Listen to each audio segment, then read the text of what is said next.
When we come to view this house, there were people queuing outside to view it. There genuinely was, but nobody was buying it until we did.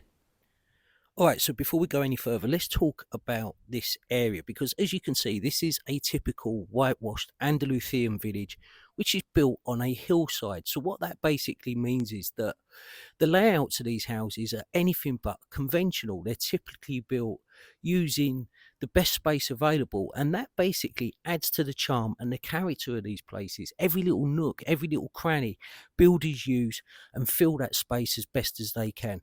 So it's important to understand that if you're looking for modern living, you're not going to get that design in these old Spanish villages. It just doesn't happen.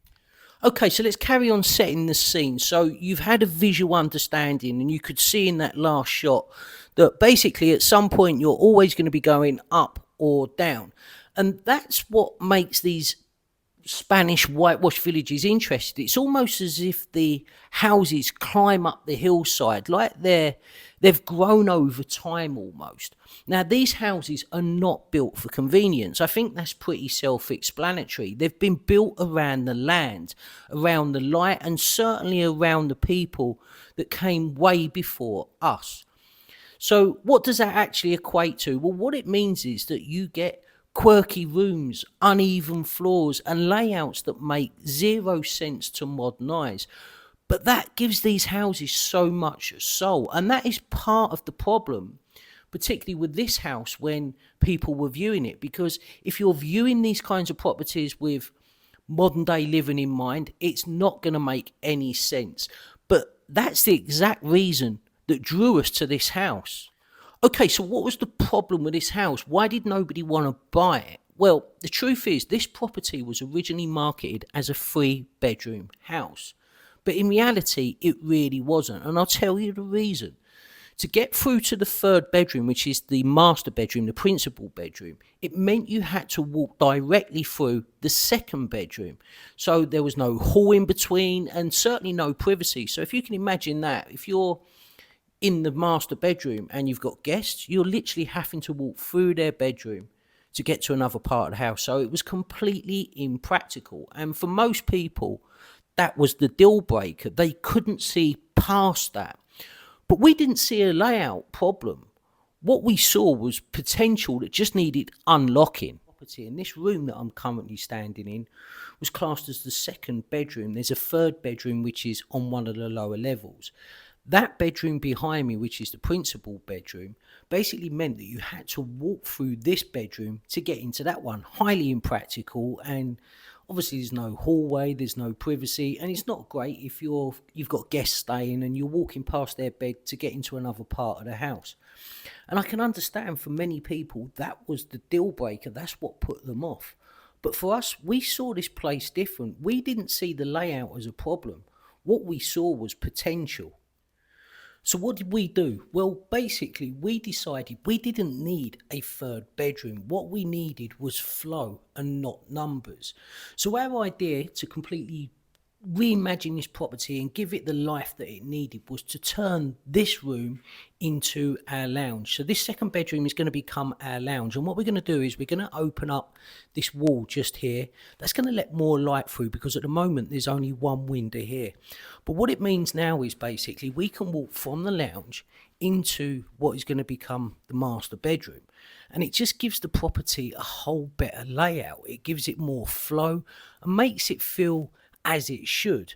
The other thing that we've done is as well is the original lounge. We've now decided that we're going to turn that into a dining room. So what that means is now that you can come from the lounge and you can walk directly into this room, which is going to become the dining room. So the flow is just so much better. Now, these village houses are not perfect. They're far from it. And it takes a particular buyer who wants to live in a house like this. You know, they bend, they creak at times. You've got different levels to the house with steps basically leading into every single room. So the layout is completely unconventional compared to modern day living.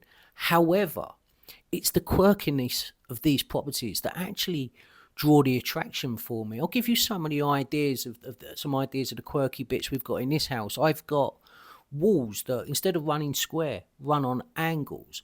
I've got steps pretty much leading into every single room. I've got a window in one of the bedrooms which is at floor height instead of in the middle of the room. I've got a bathroom which is below ground. I've got a front door that leads out onto a slope. I've got so many features in this house that you just don't see in modern day properties. But one of the things that I've particularly noticed in the short period of time that we've owned this house is that you don't just live in it, you adapt to it, you work with it, and you almost let the house tell its story. And in a way, that's what I think makes it so real. Now, I've started to look at this house that maybe it's a bit like me. It's not perfect, it's not conventional, but it's full of character if you know where to look. Now, sometimes with houses like this, the things that scare everyone else away are the same things for me that make something truly special. All it really takes is a little bit of imagination and the willingness to see what could be and not what is. So when we looked at this property, we initially probably had the same idea as everybody else that was queuing to view it, was that the layout was impractical. But then once we got home and we started to think more about the house, we started to look at the quirkiness and the impracticality of it and decide what we could do with it. And it was actually my wife who came up with the idea to turn the second bedroom into the lounge, and just that idea completely changed the whole picture of this house for me. So yes, we bought the house that nobody else wanted, but I truly believe, in my honest opinion, that it was simply down to the fact that all the other viewers were looking at this house as a 3 bedroom, as opposed to the 2 bedroom that it really is and always should have been. Yes, this house is quirky, yes, it is awkward, but at the same time, it makes me smile every single day with all the features and the character that it has. And I think really as well, that's maybe a lesson that I've learned here, that sometimes the best things in life are the things that other people overlook. Anyway, let me know in the comments what you think to our idea of how we've reimagined this house and by turning it into a 2 bedroom instead of a 3 bedroom. I think it really works well now, but please let me know in the comments because I'll be really interested to know. Also as well, if you've enjoyed this vlog, don't forget to hit that like button, and if you haven't subscribed to the channel already, please do that. It really helps the channel to grow.